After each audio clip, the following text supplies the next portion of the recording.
Hello. We're just starting up the stream, so please bear with me.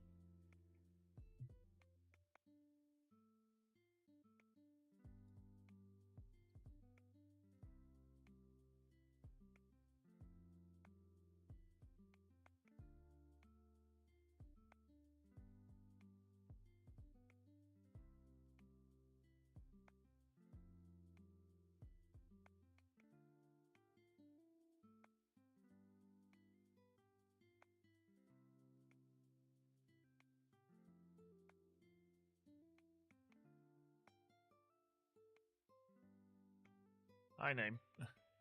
Welcome.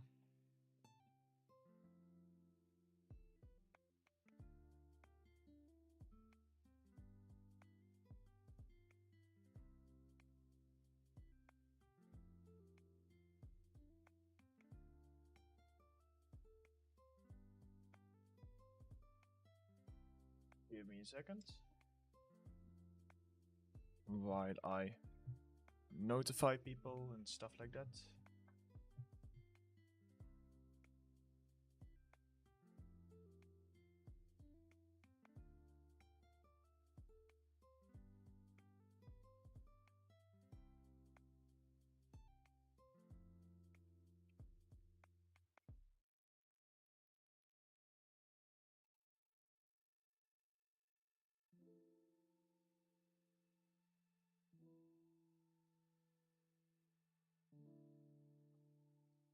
Okay, welcome. I will just go ahead and give people some time to join in. How's the audio? Is the music not too loud? All that kind of stuff?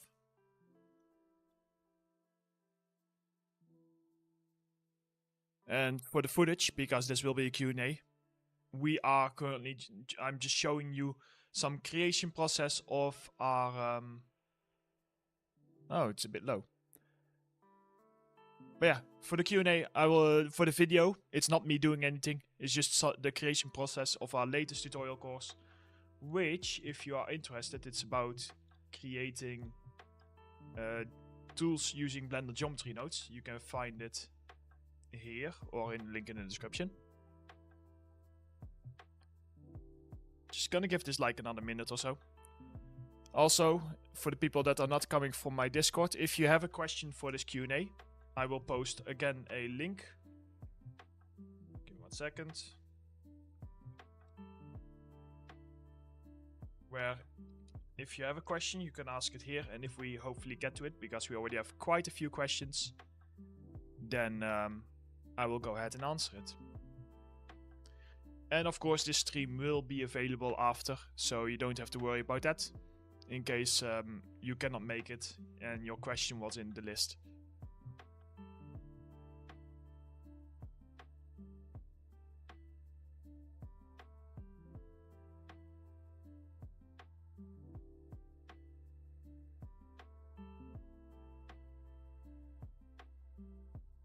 Yes, we are using Altamesh for the software bridge. There's a lot more detail, of course, in the description of every tutorial. That's where we are super detailed with everything, so... Okay, like, we have about 20 people by now, so that should be probably enough.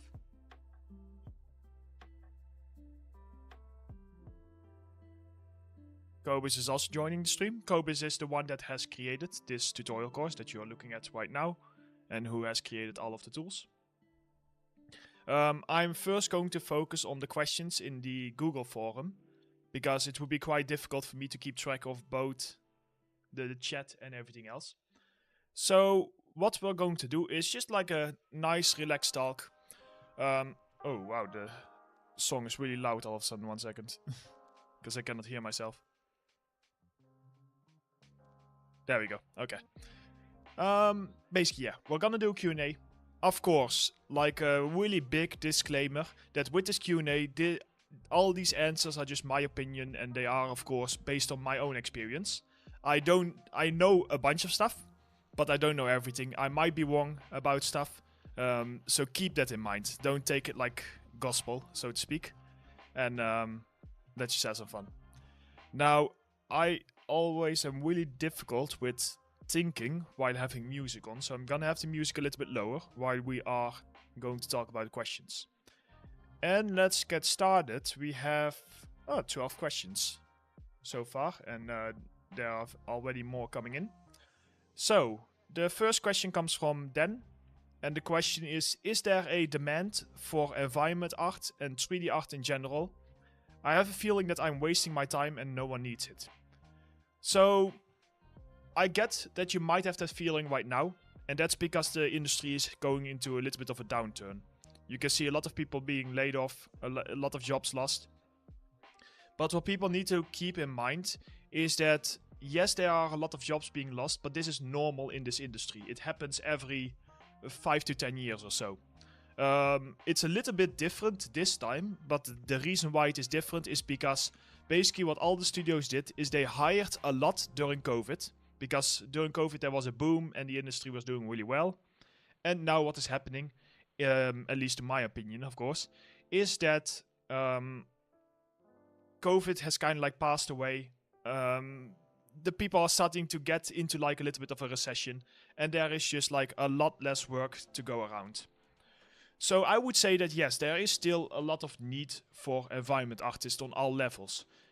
Creating 3D worlds is very, it is very complicated, but it's also something that you need a lot of people for.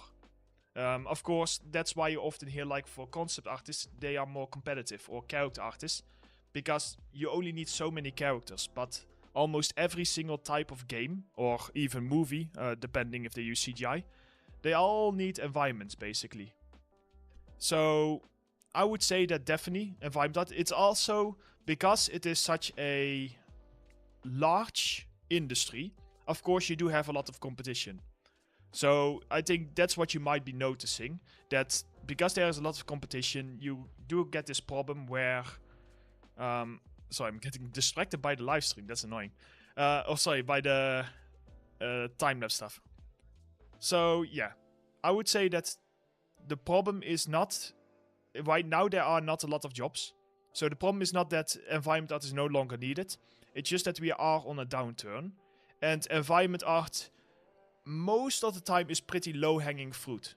Which basically means that there are many levels to it, and you can enter in many levels. Like, you can pretty much learn environment art within one or 2 years, and depending on the type of job you're looking for, you can often already like find a job.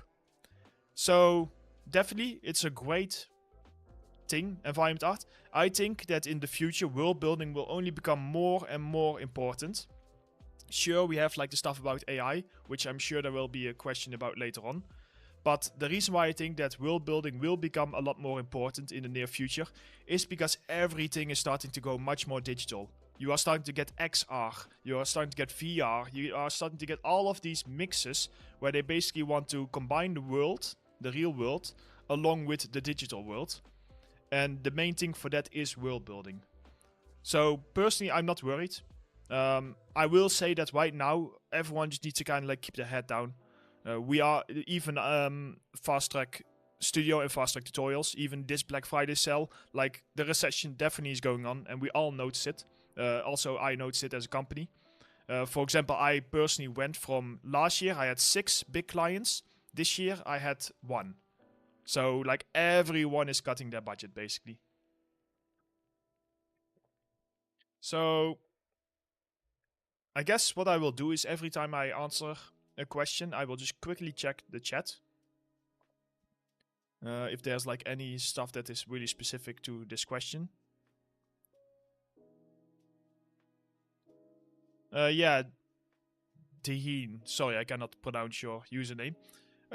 Like I said, it's really difficult. My girlfriend is also a 3D artist, and she's also currently like trying to look around, but it's just really difficult to find a job in general. So let's go ahead and continue on to the next one. And the next one are from Ahmad. And they are, what are the essential requirements to getting your first job as a 3D environment artist? I would say that this really depends, of course, about on which type of job you want, in which country you live, and which industry. Now, what I would say is that if you want like the actual title environment art, there's a few focus points that you need to showcase on your portfolio. Most of the times these focus points are one, asset creation, which is a pretty basic one. You need it for almost any type of environment art job. So just showing that you can create assets at a decent to high quality, depending on if you're looking for mobile and VR games, or if you're gonna go for like AAA, of course you would need to go higher quality. And within that asset creation, the most important one is actually texturing. Because texturing is quite a bit more complicated than modeling. Everyone can do modeling if they just like spend the time learning it. But texture creation is something that really takes a lot longer and a lot more experience. Or a lot more thinking about it. The second one is that you need to kind of like show that you know the basics. Even if you just want to be a prop artist, it is highly recommended that you kind of like show the basics, which are level art, lighting, and composition. So it's just important that you... It's not so much that the companies want you to be able to create an entire environment like from start to finish, because rarely in a company, unless it's a really small company, you will not be doing that. You will be doing a specific job. However, they need you to know that you understand the concept. You understand how to work with a game engine, even if it's not the game engine that they are using. For example, when I got a job at Ubisoft, they don't use Unreal. They use their own internal engine, which you cannot possibly know. So you kind of like need to show that you understand the concept of a game engine. How to do some level art, how to set up cameras, do some lighting, how to set up some more technical stuff, like how to set up some materials, that kind of stuff. And then of course, just like to get something that's a little bit more presentable. There are of course a lot of bonuses. Those bonuses are things like being able to create foliage, being able to create materials. I do recommend that you kind of know the basics. I'm not talking about 3D texturing of models. That's one that you absolutely need. But I'm talking about creating tileable materials. It's nice if you kind of know the basics behind it. Not many companies actually expect you to do it, because often it's a specialized job for which you need to be a texture artist. And you will very quickly learn in the job application if that's what they're looking for. But it's nice to understand the concept. You need to, in general, you need to understand the concept of tileable materials and how they work and why they are used in environment art. So yeah, I would say that's the big one. Being able to create content and being able to put the content together. Those are like the two main ones. And then next to that is of course all about improvement, and it all depends on job application. As an example, when I applied at Ubisoft, I applied to be a 3D environment artist, and it ended up being a 3D prop artist position. They just call it 3D environment art because they want to have like a wide range of skills that you need. Because even though I was a 3D prop artist, I still had to set up my assets inside of the engine. I still had to create my materials and make sure that everything is working. So that's kind of like the general idea behind it. So let's go on. Let me get myself a drink. It's surprisingly difficult to answer questions while I see like a lot of like stuff from the live stream flashing around, but we'll manage. Another one from Ahmad, the second one. I will see, like not many people ask multiple questions, so it's fine. How are you able to getting a strong understanding of multiple software such as Max, Painter, Designer, ZBrush, P3, Unreal, Marmoset and Rism? For that kind of stuff, of course, it takes a lot of... Just in general, it takes a lot of time to learn those softwares. But you need to kind of like think about your priorities. Like I mentioned in the previous question with environment art. Now, what's the most important thing that I mentioned there? It was asset creation. So you can imagine that your priorities should be in learning a 3D modeling software. In my case, that's 3ds Max, but it can be Maya or Blender. Learning a texturing software, so Substance Painter is pretty much the industry standard.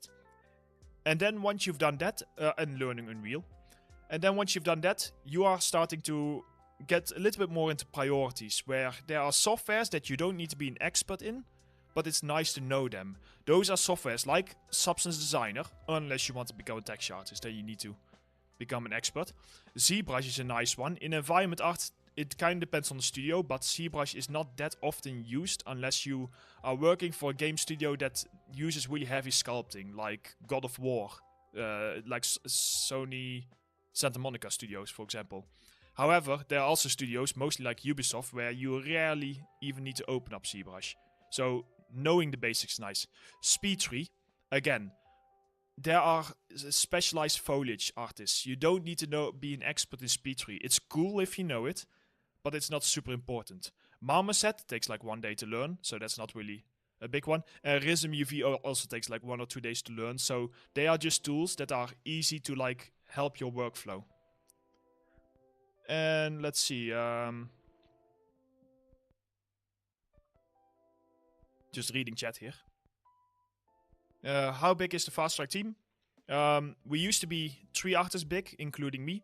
1 artist left this year for other opportunities.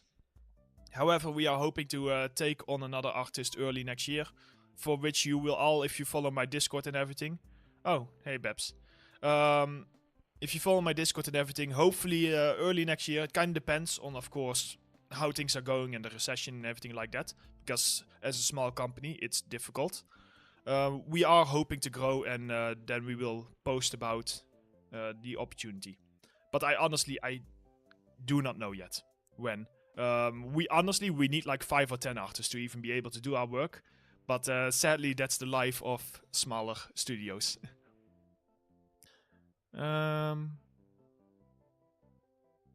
Thanks. Wow, why do all you guys have such difficult usernames? Unico? Yeah, Unico. Thanks, Unico. Do you recommend to artists that don't find a job right now to sell objects to the marketplace? It depends on your time, quality, and dedication. The marketplaces right now, depending on which marketplace, there is a lot of competition in there. There are entire studios like us who it will be quite hard to go against because, of course, we create entire environments with like 600-700 objects. But if you see that there is like a gap in the market, you have some time left, and you're like, hey, almost no one is selling this type of asset. You know what? I'm gonna make that. Then sure, go right ahead. Worst case, you end up with a nice portfolio piece. So it's like, that's basically the balance. But yeah, it's something that you need to know for yourself if you have the time to do a proper job. If you are willing to spend the time even if it wouldn't work out. So like, that's how I always work, is I always try to find a few benefits. It's not just like, okay, I'm going to make this model just for money. Because if that doesn't work out, then... oh, hey. Sorry, video is done. 1 sec. Yeah, if that doesn't work out... There we go. That went faster than expected. Then... at least you have like something else there. Which in this case would be like that you can, for example, post it on your portfolio. Or even just like gain some extra experience. So, it kind of depends. Don't expect very quickly right now to make a living on like marketplaces like the Unreal Marketplace. Unless you want to dedicate a lot of time in it and have a bit of luck. But you can definitely make some extra money there. I always recommend people, like, if you just want to make an extra $100-200 a month, that is not that big of a stretch most of the time to be able to make something like that. If you just spend like a month creating some content. Okay, I see a lot of questions in chat, but I also want to continue on with other questions. So, very quickly, is there a demand for material artists? Material artist is a highly specific job, so there's less of a demand.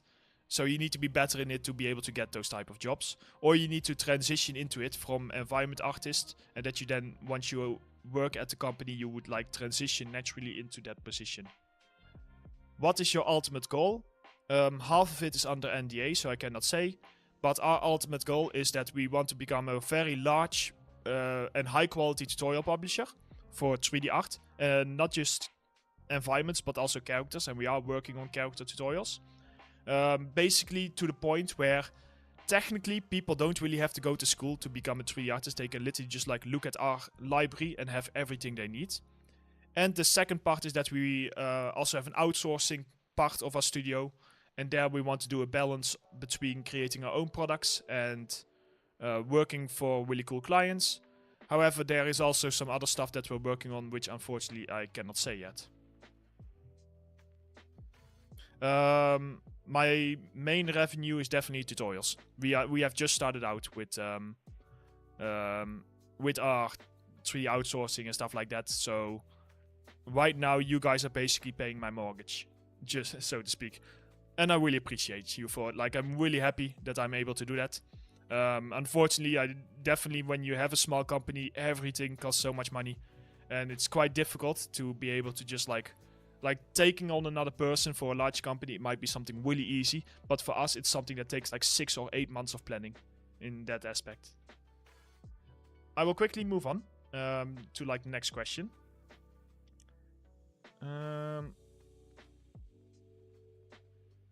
Okay, so from Nightfall, I want to break into the game industry as a 3D artist, focusing mainly on environment design. However, in my country there aren't many opportunities available. I work on my portfolio every day, but what should I do next? How do I advance further? Should I aim for AAA studios or mobile studios? That one is tricky. When you get to the higher levels, I'm talking like AAA or a really good mobile studio, often what will happen is that they will relocate you. They often, those larger studios, they have programs to be able to relocate you, to help you with your visa and stuff.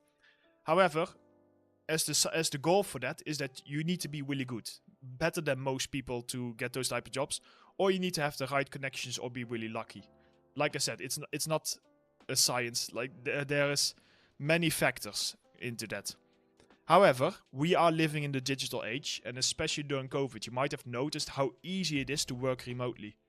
So I would say that if you really are stuck in a country where there is just no game industry, for example, I live in the Netherlands. Our only AAA studio is Guerrilla Games, pretty much, and for the rest a few VR studios, which already is more than some other countries, but just to give you like a comparison, that I ended up going to the UK, which was not that far away, but there is a lot more game industry. 1 second. So I would say it's a really digital world. It's a lot easier nowadays to get freelance work. Also means that there's a little bit more competition in the freelancing space. But definitely, like you can even start with something really basic, like websites like Upwork or CG Hero or something like that. Or just create really cool artwork, and then hopefully you get noticed by companies. And that way you would be able to at least start to make a little bit of money. And hopefully at one point you will be good enough that you get approached by the larger studios, where you would be able to hopefully relocate to another position or to another country or location if you want. Or, well, it's your life. As I like at that point I cannot really tell you anymore. For example, right now I moved back to the Netherlands, and the main reason that I moved back here next to Brexit, which was in the UK, was because my family is here. But the Netherlands really is not the best country for me in terms of like career and business and stuff like that. So it's just like you could need to kind of like figure out what are you willing to give up, and what kind of a route do you want to take in your life to end up where your goals are. My goals used to be going to Naughty Dog in like the US, but goals change, and I also just like changed along with it. So just something to keep in mind. Let's just quickly check chat. I honestly did not expect this many questions. I expected there to be like 20 people, and I just like answer some random questions. I'm new to game art and aiming to be a prop artist. I have a question. When creating the low poly of a high poly, does it have to be in quads entirely? No. People seem to think that quads are holy. You are making environment art. Environment art is often static. If something does not have to deform or animate, you can use triangles. It really does not matter. Literally, the engine converts it to triangles anyway. So it makes no difference. Of course, if you want to show off your topology and show that you can do clean topology, that's a different case. but we honestly could not care less. We just use optimized topology in our environments, and that's where it stops. There are almost no good real-time VFX courses. I would definitely buy them. The tricky thing with VFX is that it's also really a niche. And the risk with a niche is that we can invest a lot of time and money. And I have been saying to you guys a few times already that we are just a small company. So it's a risk. Those are all risky investments. That's why right now we don't really do those type of courses yet. Hopefully we are at one point getting big enough where we are able to invest in that. But it all depends. And the future is quite uncertain right now with how the industry is going. So it's something that I cannot even talk about yet. What would it take to get a job at your studio?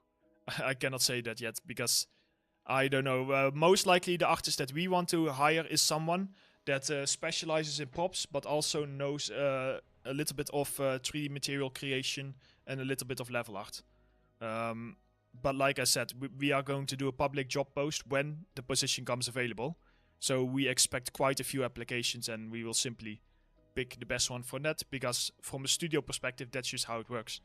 Like you kind of take out the emotion in when hiring people on the studio level, and you focus more on like the skills, because those people, they need to, you are a company and you need to, your goal as a company is growing and is to improving, at least in our case, the content that we create.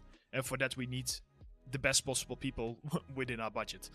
Unfortunately, we cannot just like throw $100,000 at like the most amazing artist, something like that. So, but we'll see. And at my studio, you get salary every month, but you are a full-time freelancer, so you still get to do other jobs and everything like that.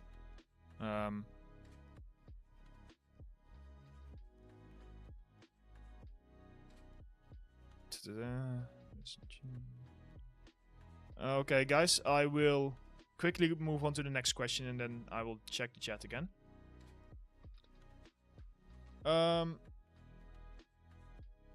When Abri Height, sorry if I say that wrong. Hello, Emil, hope you're doing well. I got a stomach bug actually, so not too well, but I promise you guys a Q&A, so we'll see. My question, what's the mindset you have when taking on projects from start to finish? And how do you learn new things as a self-taught artist? Okay, so the mindset stuff is really specific to me. For me, it's a balance between... what is my mindset? Of course, part of it is money, definitely, because I have full-time staff that I need to support. And as soon as you are responsible for other people's lives, in that sense, then like it's no longer about, oh, let's just take on this fun thing, I don't care about anything else. Like a big part of it has to be money to be able to support those people so that you don't have to put them on the street, basically. And so one of those people is Cobus, who's probably in this chat right now. So don't worry, Cobus, I won't fire you anytime soon. But and next to that, I do have the motivation that, although I don't have a lot of time to learn new stuff, because I'm just extremely busy at this point, I do really like to improve myself and also improve my products. So I will... Sorry, I'm just reading chat. So I really enjoy, if you look at our tutorial courses, like, even though I don't make more money on it, I do actively invest to improve them with like better audio gear and stuff like that. And you can definitely see it. If you look at like some of the earlier tutorials, in Fast Track tutorials, and the newer ones, I hope that you can see just the quality levels, that they have gone up quite a bit since that time. And that's also really like a motivation to become known as someone that like produces quality and that is reliable. Because I feel like there's so much junk out there because the marketplace is so oversaturated. So I just want to be like that little spot in the marketplace where people can come, and you kind of know that if you buy one of my courses and you like it, then you are pretty sure that all the other courses of mine have the same quality standard, basically. And we do the same with our products. All of our products have like the same quality standard, so it's just reliable. And that's what I really believe in.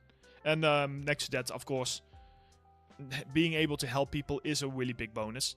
That part used to be more, being able to like just help people and learn and everything.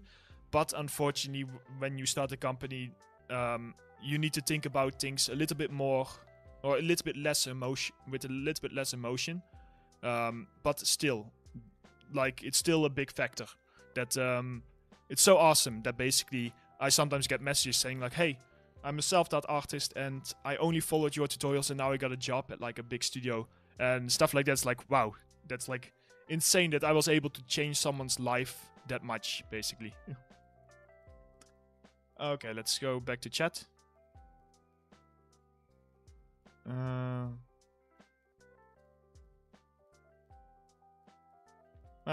Thank you, John. You created easy foliage for game. When is complex foliage for games coming out? That's the thing. Like I mentioned earlier in the stream, it's all about specialties. I know how to create foliage. I know how to create it probably at like AAA level, but I don't know how to create it at like AAA plus, like actual like proper foliage that the foliage arts would do.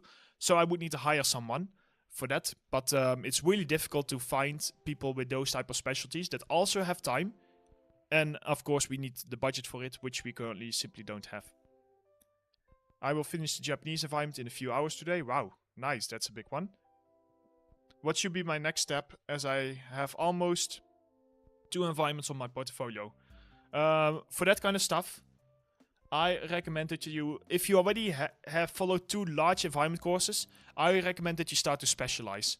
Those can be things like specializing in creating hero assets, specializing in doing like the ultimate lighting course or like the proper texture course, those type of things. Like start to like specialize a little bit more in like those type of large or small things. Just take a sip. I've been working as an artist for a few years, but for multimedia industry, not focused on game asset creation. Okay, nice. Sorry, I thought that was a question. Can you please create a tutorial that dives more into only trim sheets? I literally have a tutorial all about trim sheets. It's a bit older, but creating advanced trim sheet textures for games. This one literally goes only about trim sheets, so I will quickly like post it in the chat. Definitely recommend that one. So I'm not really gonna do another one because that one covers everything I know. What is your take on piracy? Piracy is awful for me because, of course, I make a living of tutorials. I pay people salary of tutorials. Tutorials cost thousands upon thousands of dollars to create.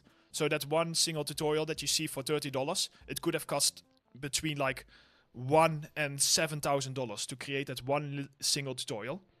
And it takes a really long time to even break even on them. That's why most of the tutorials you see are made by me, because I don't really consider my own time as money. That's in that sense. So it's really damaging. However, I can also understand if you are from a third world country, for example, and you just want to make a better life of yourself, and you are like literally like a couple dollars is just like a lot of money for you, then I can understand it. Then it's like, okay, like I get that $30 is simply too much. But for people who can just like afford $30 or definitely like see the value in my tutorials to be outweighing $30, yeah, if you then still pirate it, then I would not be very happy. We try to tackle piracy, but it is quite difficult because there are just some parts where we cannot take it down. And even taking down one single post for piracy can already cost us like $50 or something, or $100. And we have more than 30 tutorials, so like it literally costs us like quite a bit of money. So it's a bit of like a balance between, will we lose more money if we don't take it down compared to when we do take it down? But most people that are pirating our courses were probably not planning to pay for it in the first place. So I would say, like, I really appreciate it if you guys, of course, help support us if you want more courses, but that's my general take on it, in that sense. And by the way, it's illegal, so yeah, like, just so you know. Not that I'm sure everyone has at least once pirated something in their life. So, applying for an environment acquisition, is it okay to only have examples of big asset building structures, etc.? Maybe small dioramas. It depends what you're applying for. If you are applying for an environment position that mostly wants prop artists, it would be not as much sense. But if you're applying for an environment position at a company that makes like big open worlds, they will probably love seeing buildings and stuff on your portfolio, because buildings are a little bit of a specialty. And by the way, we are planning on creating a building course, which is like specifically about how to create really high quality buildings. Okay. Next one.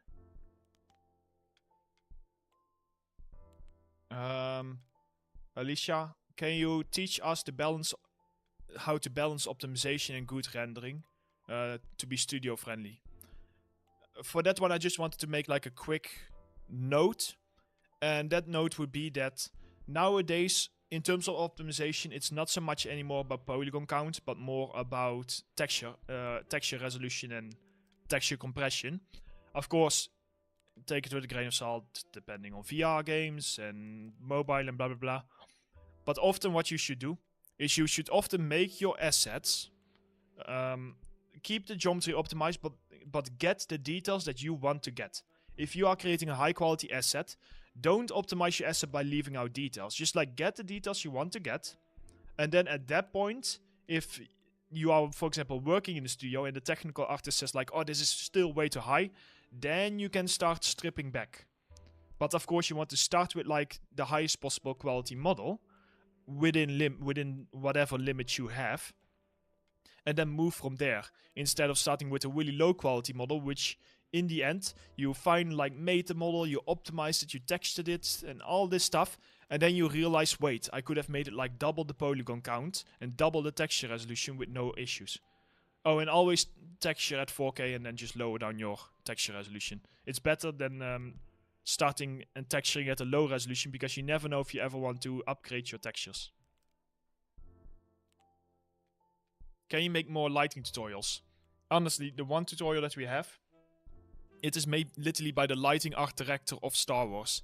It is literally the tutorial that will teach you everything about lighting. Like, we don't really have a reason anymore to make any more lighting tutorials. It would just be recycling content.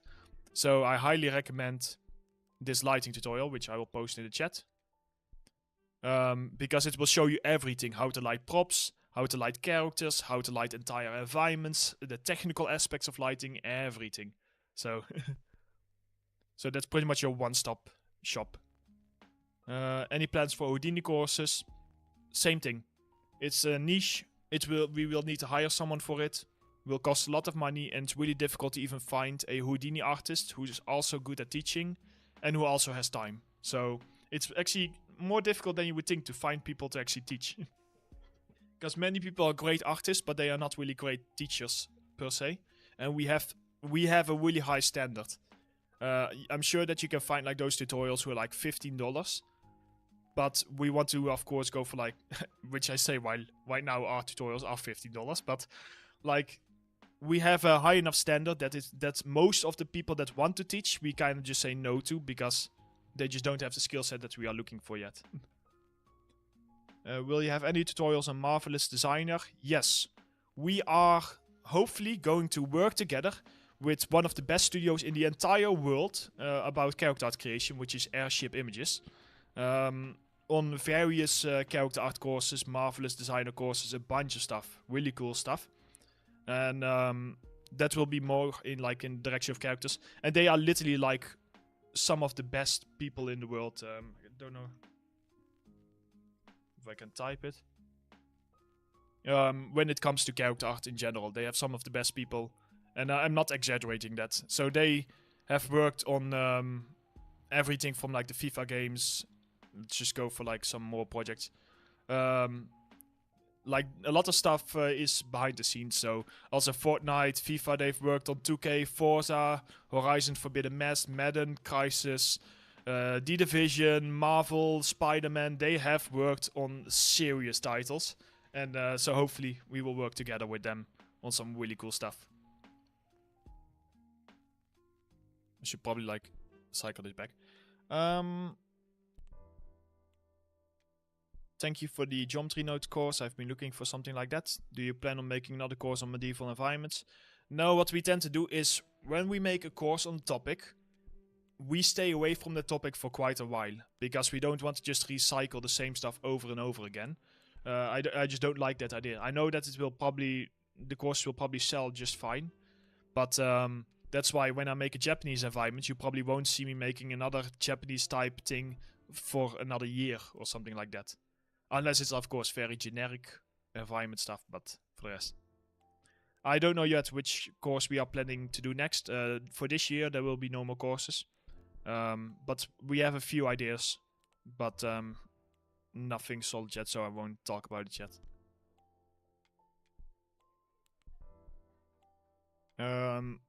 Weapon creation courses are also in our backlog of something we want to do.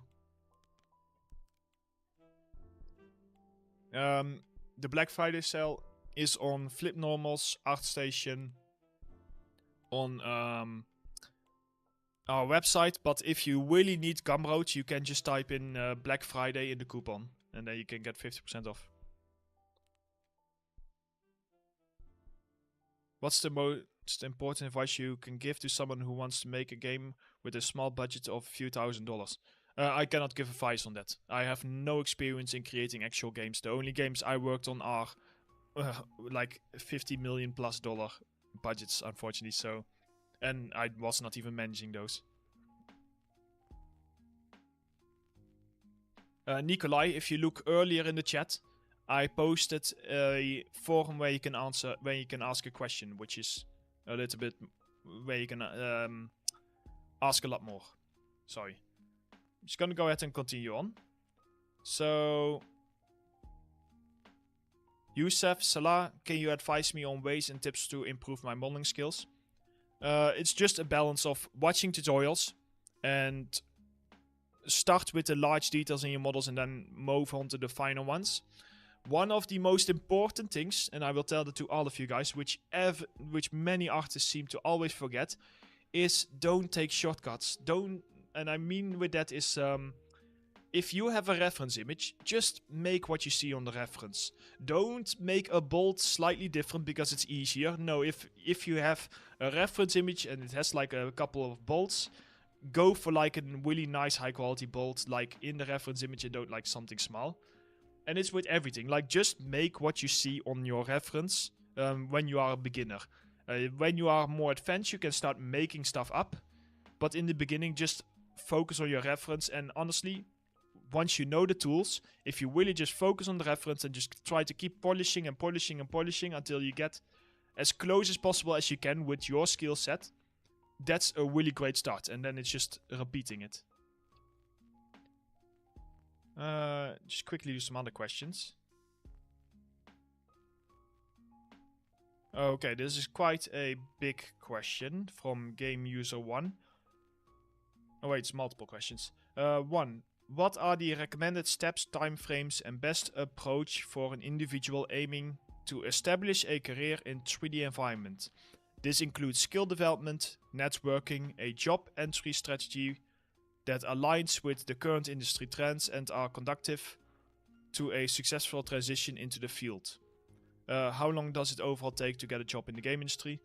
Really depends on the person. Most people will say for more higher level jobs it will take at least 3 years of a lot of studying. Lower level jobs it can take like 2 years, but it all depends on you. Like, also a part of it is a little bit of like talent, but for the rest most of it is just how much time are you willing to spend. And I think I can only answer this question by looking at myself in that aspect.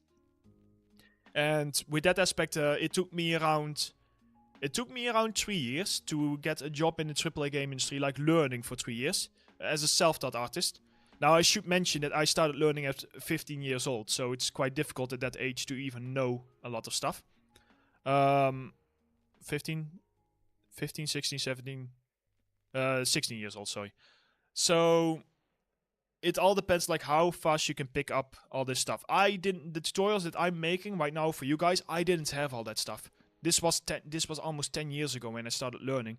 So of course right now you have a lot more resources, and if you really dedicate all of your or dedicate enough time to it, I personally dedicated all of my free time to it, but I don't recommend it because try to have a life when you're a child. I didn't really do that myself, and I don't really regret it, but everyone is different. Like, I'm a person that's really highly focused on one thing, and because of that I can be able to like keep going on that. So it does definitely depend on you. Most people say 2 to 3 years for your skill development. If you make a plan, for example, you say like, I want to be only an environment artist and I don't want to try anything else, then of course you can try to first of all start with like the broad environment art and then very quickly specialize in what you want to be good at. Prop art, lighting, level art, whatever, stuff like that. The second part of the question is, where and how can I get a comprehensive skill set in 3D environment design and production be applied beyond traditional gaming sector? 3D is 3D. Of course, right now, most of the stuff that you are creating is in real time. If you are following my courses, for example. However, the entire industry, even the movie industry, is starting to transition towards real-time rendering. That's something that you need to keep in mind. So it's no problem to learn stuff in real time. And in the end, you are still creating 3D models. 3D models are needed everywhere. So you can kind of like take it from there with a balance of experience and some tutorials that I probably don't offer. But it depends what you want. If you want movies, I'm sure that there are tutorials out there specifically to 3D modeling for movies, for example, which have slightly different topology and texturing and stuff like that.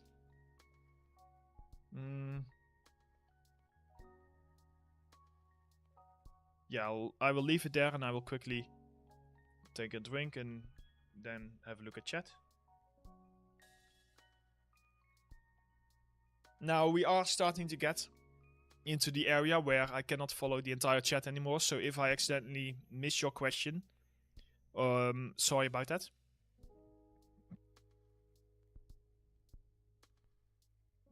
How would you tackle a complex medieval general tent with multiple layers? Yeah, that's mostly just in Marvelous, and it's just basic simulations. I don't really have a tutorial on that. I guess the closest I can come to that is the where are you? Interior environments tutorial, this one. Because here we go over like on how to place sheets and stuff like that over stuff. But it's something that, yeah, you would need to follow specific tutorials that I personally don't have. I'm not even that good at Marvelous, to be honest. I bought almost every faster tutorial course and haven't finished one. Ouch. Well, thank you for your support. I do hope that you one day finish one. But for the tutorials, they are really long tutorials. So feel free to like be nitpicky. If you don't have to follow a 30-hour long tutorial, just go into the tutorial and pick the parts that you want to learn if you already are confident with the basics. The entire tutorial is more there for like people that are completely complete beginners, and they really just want to like follow every single step.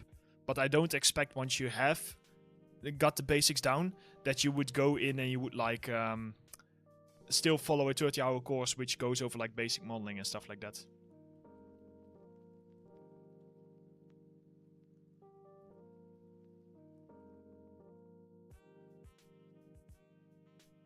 Any tutorials on sculpting wood and rocks for environment art? It's on the backlog. One of the next courses that we want to do, but I cannot do sculpting on the quality level that I would want to show in the tutorial, so I'm not gonna go ahead and teach that. Only digital tutors at my time. Yeah, I guess we had like 3D Motive, for which I funny enough made some tutorials, and digital tutors, but I personally just learned via YouTube and trying stuff out. That's why I know quite a bit right now, because I had to figure out all those bugs myself. While now, for you guys, I can very quickly be like, oh no, just press this button. But that might learning that might have cost me like 20 hours.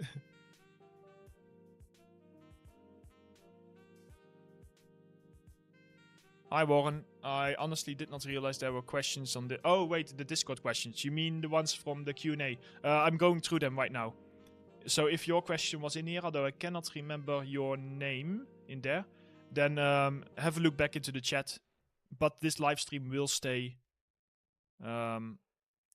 up after it is done. No, not yet planning to make an animation tutorial. It's not really in our skill set yet, so maybe later. Oh god, guys, I cannot follow the chat. Normally I don't mind so many people talking, but when it's questions, it's quite difficult. When creating an environment, how long do you think a junior environment artist should take? Junior environment artists shouldn't make really large environments.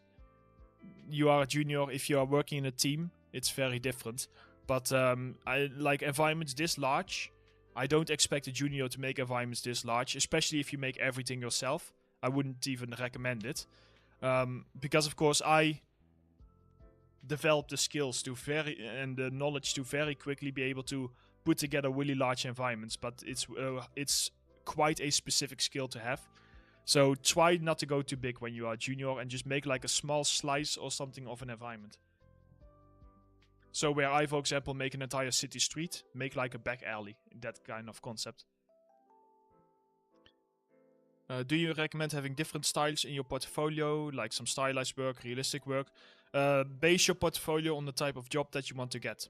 If you want to get a realistic art job, but you only have one realistic piece and for the rest stylized pieces, you have less chance of getting that job, and vice versa. It's cool to show that you can do the different styles, but always have a majority for the ones that you want to get a job in. And I say that really confident, but of course keep in mind this is my own opinion. Become so accustomed to your voice. Well, my voice is not very good with my Dutch accent, but okay. A teaching style that other tutorials are more often than not just fast forwarded. Nah, I guess that's like good for me because then you're stuck in my ecosystem where you just have to keep following my tutorials. But thank you for the compliment. Sorry. Ah, yes, English.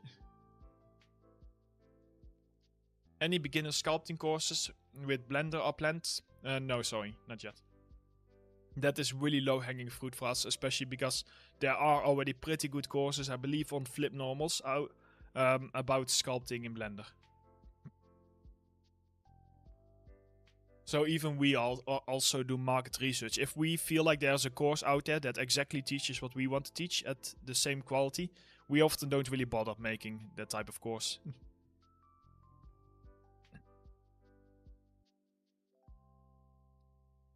Hi there, I just want to say I am a student of Think Tank Online and your outdoor environment tutorial of the Colosseum saved my intermediate finals. Ah, nice. Glad that it helped.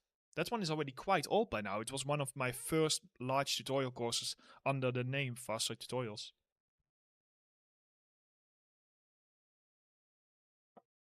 Sorry guys, my throat is starting to hurt a bit from talking, so I sometimes need to take a drink.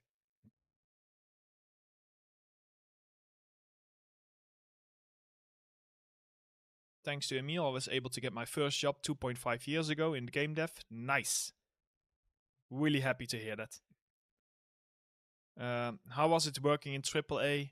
Good company culture, or did you find tough? I loved it. There are, of course, every studio is different, but I end up in really good studios, which was Playground Games up in... Oh, on to the next one. It was Playground Games, which was up in Leamington Spa in the UK, and Ubisoft Newcastle. And honestly, like, you often hear complaints about the big studios, but I had no complaints. Really great people. I made a lot of friends there. Really fun projects to work on. And they were really accommodating, even when I had some health issues and stuff like that. So it was really fun. The only thing that I didn't really like is that, of course, I'm someone that likes to work on their own hours. Even if those hours are more, like, I rather work and be able to choose my own hours and work 70 hours per week than needing to wake up at a set time, needing to like leave work at a set time and work 40 hours a week. But that's just like a preference of mine, and I like to work at home. I don't really like working in large studios where I need to wear my headphones all day, that kind of stuff. So it just depends on what you like. But I really loved the projects and the people and the general culture. Okay, at this point I will need to move on quickly to some other questions.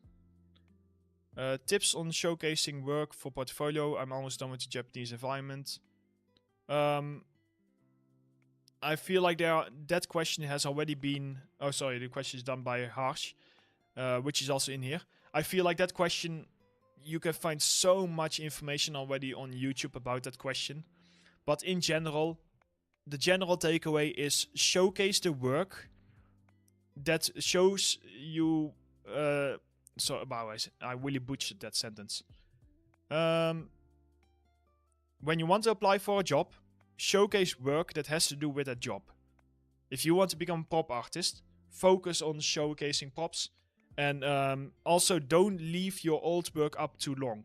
If you have really new work and there's some really outdated work on there, they will judge you on that outdated work. So just remove it. But again, like, this is stuff that has been so often said. There's nothing extra I can really say about it. I'm honestly not even that good at portfolio reviews, because I was quite lucky getting my job positions while still having shitty portfolios, just because they gave me an art test. But nowadays they don't do art tests as quickly anymore.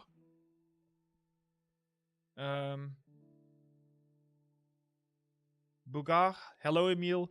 During the photogrammetry course, you said you accidentally managed to break your Zaijun gimbal. How did this happen? I'm looking for a reliable gimbal and I'm inclined to buy this one. Oh, buy it. I again bought another one of it. I dropped it. So it has nothing to do with reliable, but if you have a 6 kilogram camera and then you drop your entire gimbal, there's only so much the motors can handle. But by now, I actually end up preferring Zaijun over the new one that I got, because it's a little bit lighter. And my camera is already quite heavy, so... Definitely, like, I recommend it. Don't worry about it. Let's go ahead and go over to our chat again. I need to take a quick breath, because well, luckily enough, I am pretty used to talking this much, because for the people that watch my tutorials, you notice that I don't take a lot of breaks during talking. But normally, I take a break every half hour, and now I don't really have that. Don't know how long we've been going. I cannot see. I kind of want to know. Oh, 1 hour. Okay, fair enough.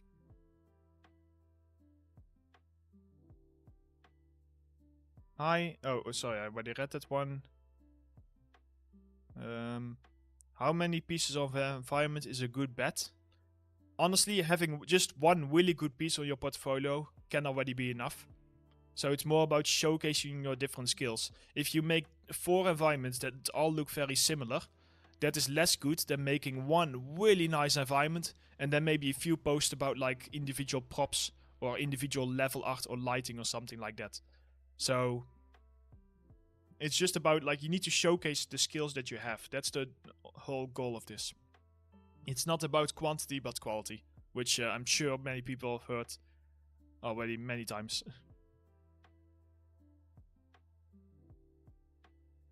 How long did it take you to complete Japanese environment? The way that you can often see about it.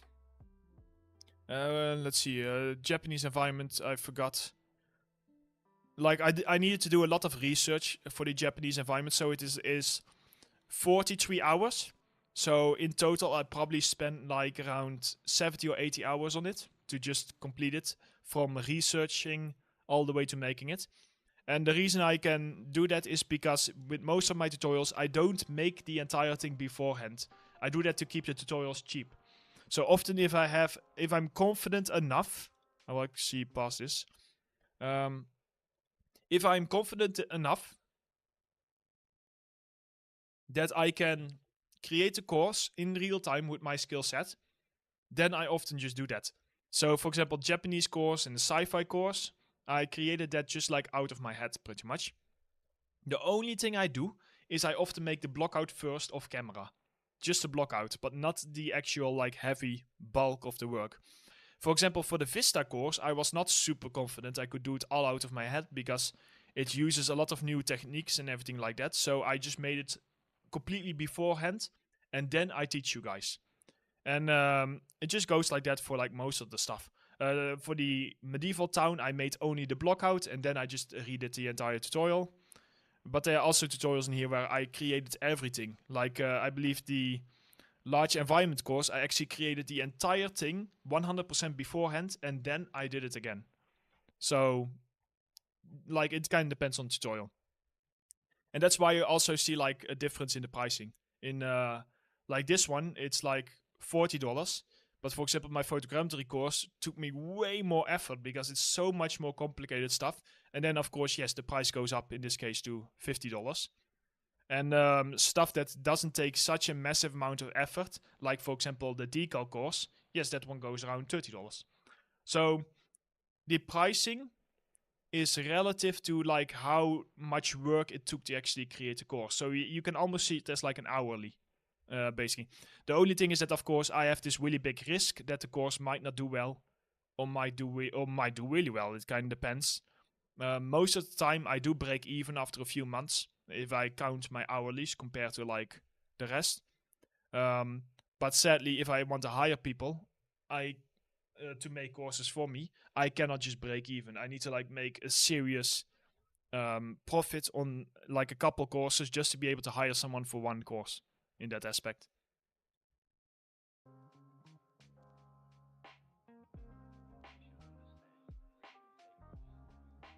So I'm just drinking something. Sorry. Do you have any plans for a level design course creating a playable environment? Well, to be honest, all my environment courses are playable. The reason why we are not creating the entire environment is simply because it would take too long. But you will be able to learn all the skills you need to create a playable environment in my environment courses, and it's just up to you to create more of the environment to make it playable. Now, if you're talking about creating a specific level design course, for that I would like to hire an actual level designer specifically.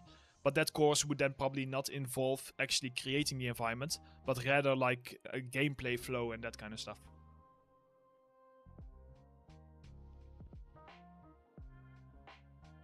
Will the Vista Asset course be slightly nullified by the new Geo nodes and building course? Oh no, it's totally different courses. So if I'm going to make a new building course, or like this one, it shows buildings, but it doesn't show how to create. The Vista course shows how to create entire background landscapes, entire background, and even mid-quality buildings, stuff like that.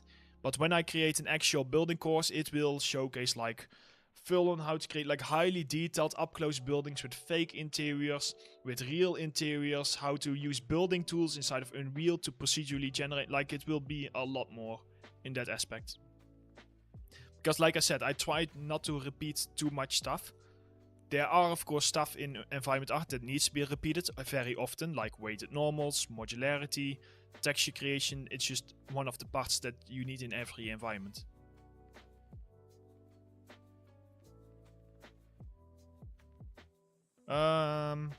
You did an art test and passed it during the interview. If an employee asks you if you have skills in Unity, but you have skills in Unreal only, what do you do after getting rejected? I mean, I would find it strange that they give you an art test and then only then they ask you about your engine experience, I would say. So it kind of depends, like, or go to like another company which needs Unreal. But most of the time, if you know Unreal, it's not that big of a stretch to know Unity. So I feel like most of the time companies will just hire you, unless they really need someone to be able to start right away. And then they will just like wait for you to kind of like learn Unreal on the job. At least that's how it, for example, worked at Ubisoft, where I knew Unreal, but Ubisoft uses Snowdrop engine, which is their in-house engine. So of course you would need to like learn it on the job. But it's all their game engines. They all have like the same concept behind them.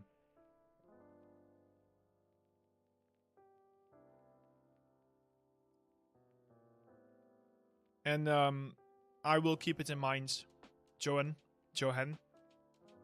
There are just so many courses that that I can create if I have the right people and if I have enough budget for it. But sadly, it's not like that.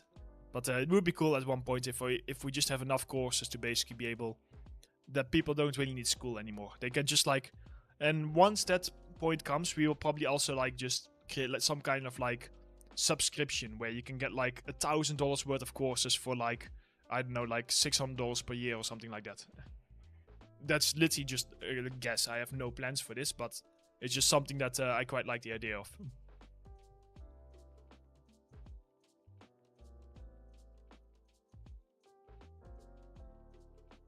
Is there any website?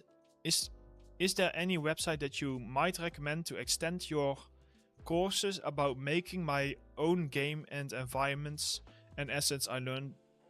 Can you word that a little bit different? How's? Because I'm not completely sure what you mean, to be honest. As a tutorial creator myself, I find it hard to market and all that. How do you manage to create such a noticeable brand? It's hard. One thing you need to keep in mind, and I don't know how many people know this, but my voice has been around for over 8 years. Fast Track Tutorials has only been around for like 3 years, but I've been making tutorial courses for ArtStation Learning. I've been making them for Victory 3D, for 3D Motive, for Flip Normals, for Vertex School, CG Master Academy. Like, so that was a really big benefit to me, that people often recognize my voice because I have such a specific accent. Although I don't like my accent, I wish I had like an American accent. It is specific enough that people just notice my voice. And that's kind of like how I right away got like an audience, because I got like a couple thousand followers on ArtStation. So when I launched Fast Track Tutorials, and because I already knew what I was doing, because I've been making tutorials for so long, it just kind of like clicked with people.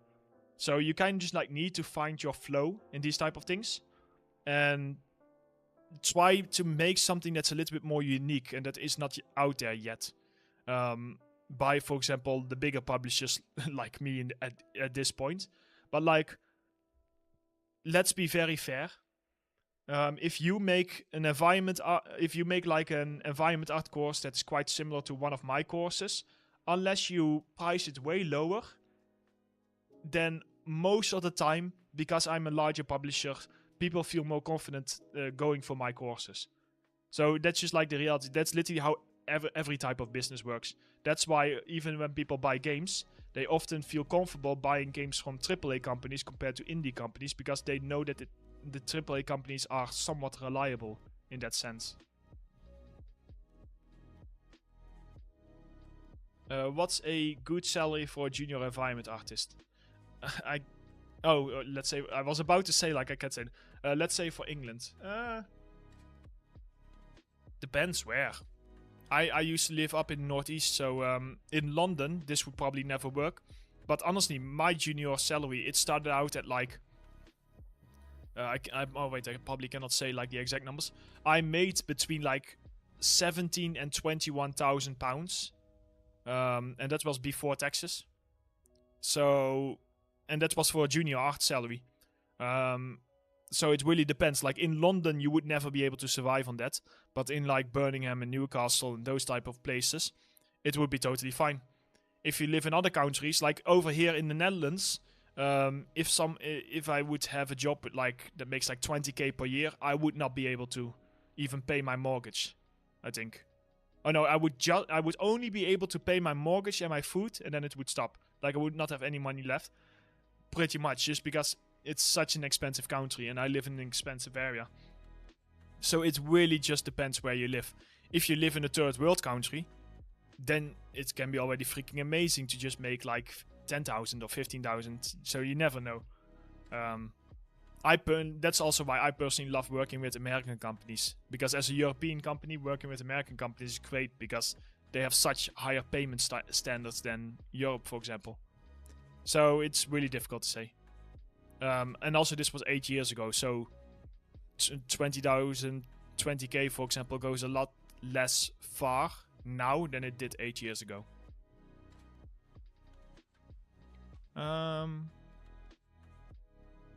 Voice is legendary. I know. I guess I have been thinking for a while, like, should I just get like a voice coach? Because I by this point there's literally more than 1,000 hours of footage out there of literally just me talking, and at that point I feel like, yeah, it's just probably not worth it even bothering. Like, people can understand me. My English has improved quite a bit since I first started creating tutorial courses, so I feel like I should not really bother, even though I sometimes do get those stupid comments about like, oh, I hate your accent, I cannot watch it. Because with literally right under it, I get a comment saying, oh, I love your accent, so like, I don't know what to make of it. What is your opinion regarding CGMA? I took a course myself and was a bit delusioned. Well, I did a mentorship for CGMA where I like was the mentor myself. So I feel like that's where it really shines. It's about like the mentorship, getting the feedback, getting the actual support, that kind of stuff. So they all have like different, like for example, my tutorials, yes, they are way cheaper than those type of services, but the only feedback you get is if you have a problem with the actual product. Yes, you will get feedback, but next to that, all we have is our Discord, and sometimes if I have time, I can answer your question. But like I said, right now I'm currently working around between 50 and 70 hours per week, 7 days a week. So you can imagine that on top of that, needing to answer questions from people and stuff, it's unfortunately just quite low priority.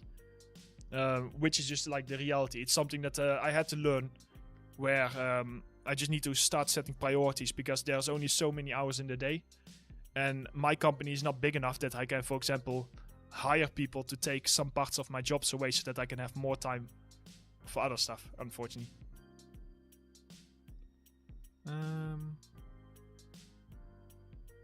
Your courses are based on making assets, environments and levels. I would like to make my own game, so I need programming blueprints also. Can you recommend any tutorials in that area? No, sorry. I literally have never even touched... Well, I've touched blueprints, but I've never really followed any courses on it, so sadly I just cannot recommend anything.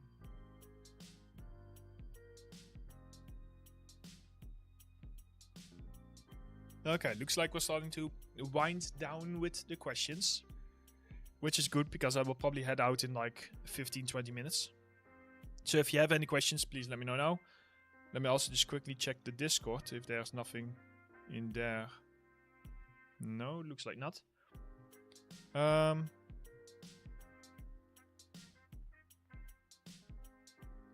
want to take your sci-fi course on Flip Normals, but I saw he was low rated compared to your other courses. Is my sci-fi course low rated?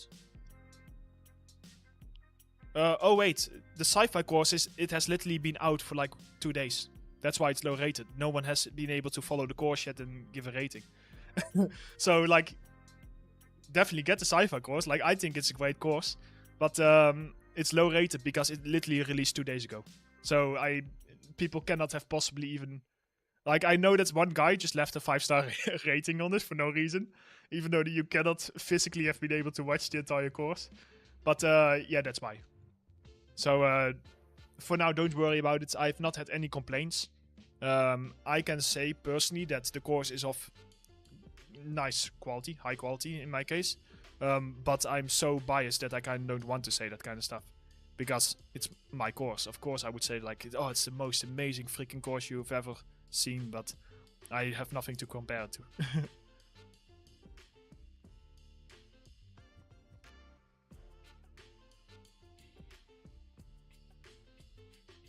Okay, let's have a look at the chat. Carlos. Oh, sorry, I already answered your question about having stylized and realistic stuff on portfolio. One second, this is a long question, so I need to read it.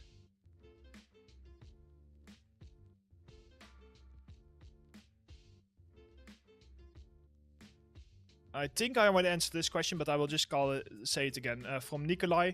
I have been working as a 3D artist for a few years for the multimedia industry, but not focused on game asset creation. Have good experience with Unreal. However, I don't have any cases on my portfolio to focus on games and game assets, so I'm making a specific project focused on level art, but at the same time I think I'm losing time not applying for job titles right now. Do game studios want you to have portfolio specifically focused on games, or can it be enough to apply with a similar industry? For that cases, it's more about your skills. Of course, it is really beneficial if you showcase artwork that is for games, because games do have specific workflows. But if you think that you can showcase the skills that a game artist also has, then you have a chance. It's just about like making your chance to get a job bigger by having game stuff on your portfolio, if you want, of course, work in games. So it's like the balance. Oh, look at the live stream footage. It's almost there. Besoy, hello Emil, I hope you are well. I'm a beginner environment artist and I'm having difficulty building large environments and choosing concept art. Do you have any advice? Don't make large environments. Definitely don't. That's one of the biggest mistakes that beginner artists can make. Try to understand that these large environments, and don't count my environments because I have specific skills to be able to make them this large, but general large environments, they will take a team of more than a dozen artists to actually complete. So when you are a beginner, make a really small environment. Start super small, start with like a single asset even, and then work your way up into like slightly larger environments. But don't make really large stuff. If you have trouble finding concept art or inspiration, I recommend using AI. Because I find nothing wrong in using AI for inspiration. It is something that I've even used for the sci-fi course. The sci-fi course, the original concept art was AI generated because sci-fi is really specific, for example. And it's just really difficult to find good reference on that. Definitely don't rely on it too much because AI really sucks with small details. So like supplement it with like real life reference and reference from other concept art. But if you just want a general idea and you have like something in your head that you can say in one sentence, then AI is a pretty great tool for that kind of stuff nowadays.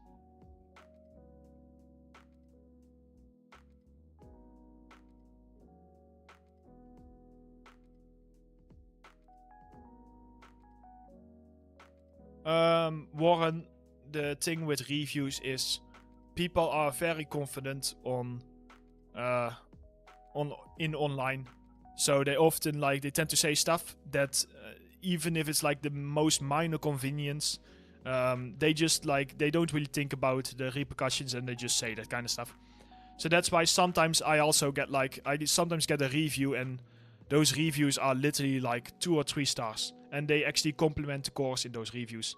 Now that stuff really hurts because that damages my reviews massively. Often just talking to them works, but sometimes they are just kinda shitty and they just don't really care about the concept, or they just ignore you and they just say oh yeah, I didn't like this one thing that lasted 2 minutes in a 20-hour course, and because of that I'm going to give you a 3-star review. It's just how people are sometimes. It sucks, but luckily there are also plenty of compassionate people who leave good reviews, or if they leave a bad one, you can often just talk with them. The Flip Normals courses, I created those courses for Flip Normals,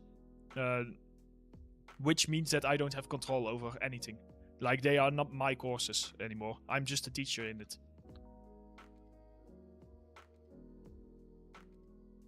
Yeah, if you want, if any of you have the photogrammetry course and you honestly liked it, please leave a review on ArtStation, because I got a 2-star review, 2 or 3-star review on it, which I definitely don't agree with. You can even read my story below it, why I don't agree with it.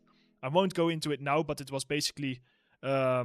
No, I won't go into it now, because then I don't like the type of drama.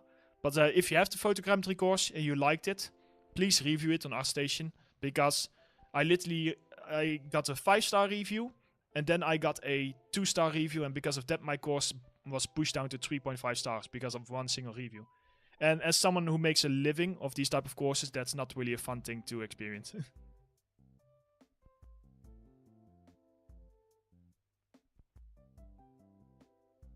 Sorry, just taking a drink.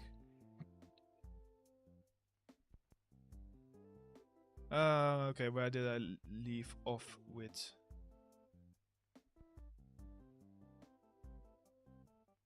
If anyone already knows Maya, do you suggest learning them to learn 3ds Max for creating game assets? What are strengths of 3ds Max? Learn whatever you're comfortable with. Nowadays, it doesn't really matter that much anymore. The reason I like 3ds Max is because 3ds Max is great for creating a lot of models and large scenes and stuff like that.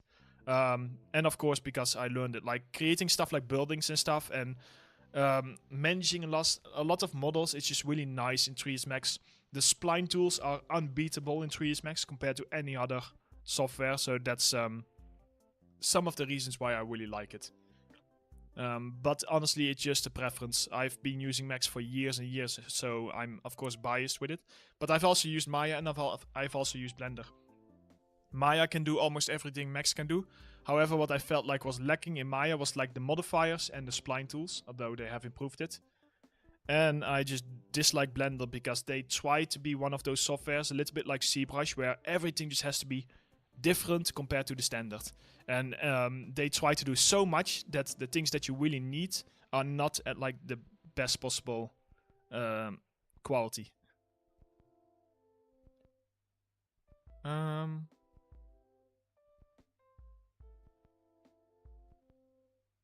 Well, yeah, Jonah, I do, of course, cover flickering with Lumen in my courses, but it's really difficult to find that specific issue in my courses. Even I wouldn't know where I have that course. Lumen, just in general, it's still a little bit buggy. Just make sure that you don't have like flat planes that are double-sided, because those often create flickering. And make sure all your meshes are closed. And for the rest, also make sure that your meshes are not too big. If you have an entire building that is one solid mesh, you can run into problems and stuff like that. But honestly, it really just depends. You can try to talk on our Discord, or me or someone else can like help you. So at this point, I just need to like quickly, like I will be here for another 15 minutes probably, but because the time lapse is actually done. Hope you guys like that. I will just quickly throw on a time lapse of like the sci-fi course, so that you at least have something to look at instead of like a blank screen. 1 second. Okay, what shall we do?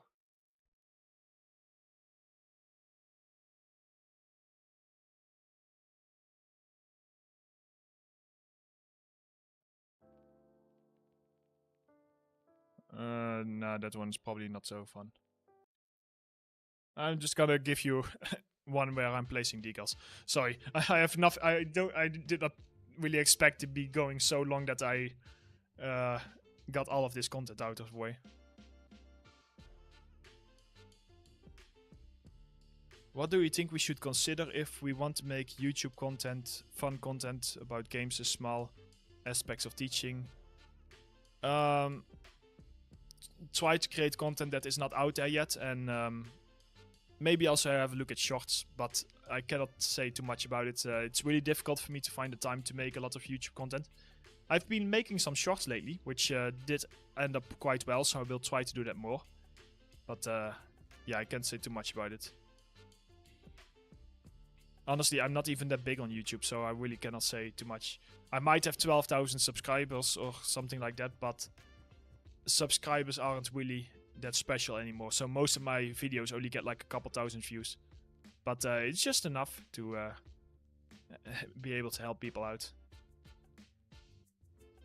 If you had to pick one course in Unreal Engine 5 from all your environment courses, which one would be the crash course? Super easy pick.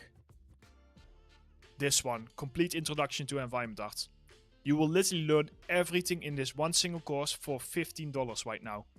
How to create high to low poly models? Yes. Modular assets? Yes. Foliage? Yes. Tileable materials? Yes. How to model in Maya, Max, and Blender? You can literally choose the program? Yes. Level art? Yes.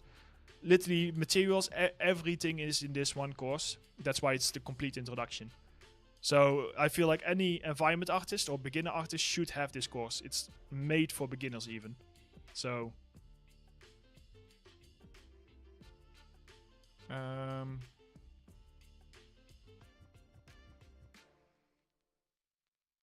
Are you still using Blender for making tutorials? No, Cobus, which is one of my artists now, has taken over any Blender tutorials, basically. Because I personally just do not like Blender, and because of that, do not like it. I don't prefer working in it, and because of that, I cannot keep up to date with all of the new features of Blender to properly teach you guys. So it wouldn't be my place anymore to teach. Can you use Blender for modeling in production? Yes, you can use Blender for modeling in production. However, depending on the studio, they might ask you to switch to Max or Maya when you get a job. But most of the time they are fine with Blender nowadays. It just depends if they have developed, for example, tools inside of 3ds Max or Maya. And for them to then needing to also create those tools in Blender, it would just cost a lot of money, which they probably don't want to do. What is your favorite game? The Last of Us. And The Last of Us Part 2. And I also quite like the Uncharted games and stuff like that, so I'm a big Naughty Dog fan. And The Division is also cool, but I worked on it, so I'm a bit biased. A nice digital doc. I hope that the course is really useful for you.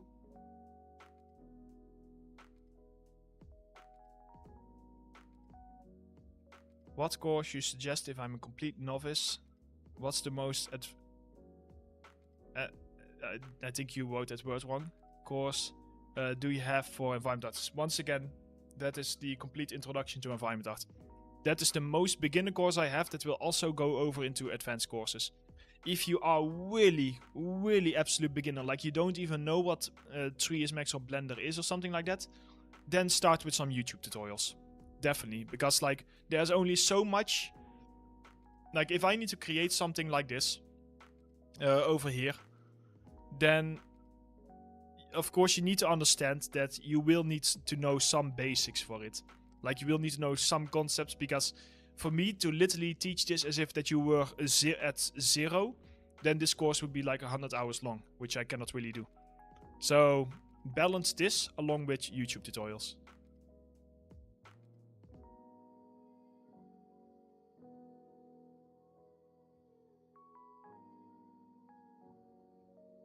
Pumpkin Puncher. Wow, what a name.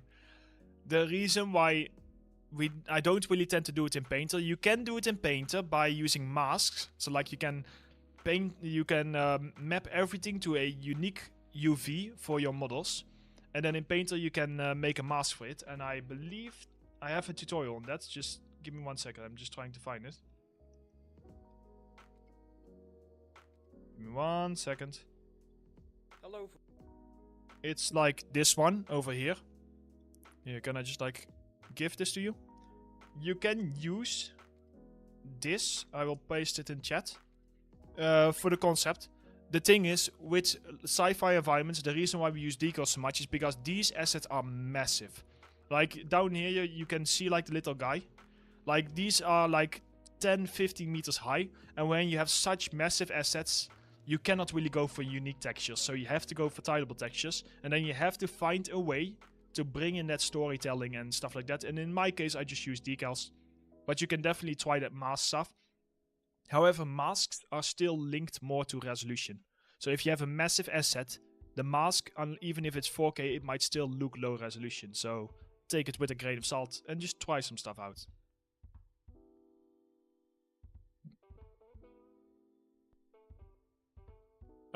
Sorry, right now I cannot really give an explanation about trim sheets. Trim sheets are basically placing a bunch of details on one texture map, and then basically mapping those details onto like planes or something like that, or on decals to add a lot more detail to your models. So, but if you really want to know about trim sheets, then we have, or the sci-fi course will go over it. However, that course will go over a lot. If you just want to know about trim sheets, we have an advanced trim sheets textures for games course. And just for people who are just joining, everything is 50% off right now, which is the only time in the year that we even give this. So definitely, if you ever want to have a discount this big, this is your chance, because the next time will be literally next year.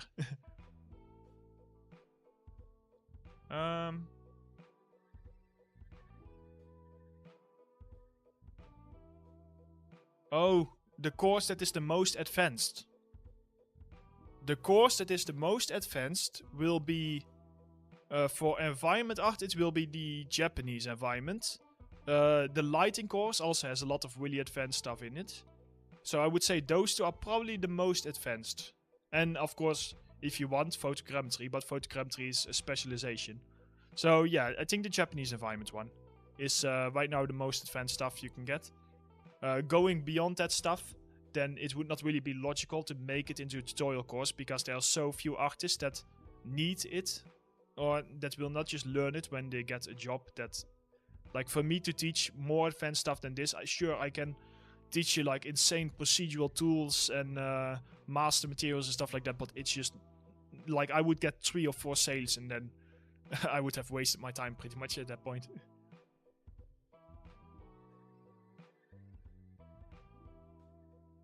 Huh. Yeah, Chris said it. Okay, guys. At this point, my throat is starting to hurt quite a bit. I've been talking non-stop for 1.5 hours. So I think I will call it here. I do hope that you guys liked this little Q&A. We had a surprising amount of viewers. Like an average of 50 viewers, which is really cool. So thanks everyone who joined.